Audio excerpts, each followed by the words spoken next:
Meanwhile, ahead of the Parliament session on the 23rd of April, NDTV spoke to Kamal Nath, the Parliamentary Affairs Minister, who confirmed that there was no question, according to him, of early elections, something that has been mentioned by various parties across the country, including, of course, several times by Samajwadi Party leader Mulayam Singh Yadav.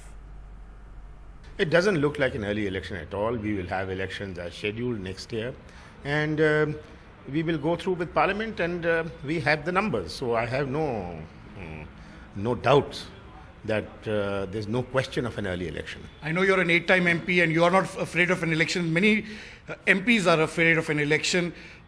What confidence do you have in saying that you are not going to face an early election?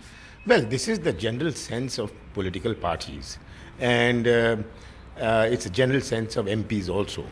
So there is a lot of business to be gone through in Parliament, which is not the Congress party or the government's business alone. It's business necessary for the country. So we must go through with that.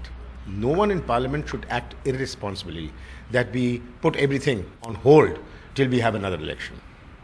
If you say that, the fact is that the government does not have the numbers. On the face of it, nobody is asking you all in terms of wanting you to test the majority on the floor of the House.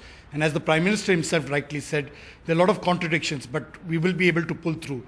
The fact is, on the face of it, you do not have 272. So how are you going to be able to tell the world, and as you said, not to allow things to be stalled? If you don't have the numbers, how are you going to be able to do day-to-day business of legislative work on the floor of the House?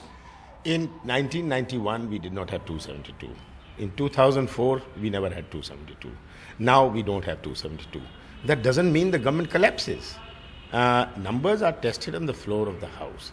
It's tested on issues.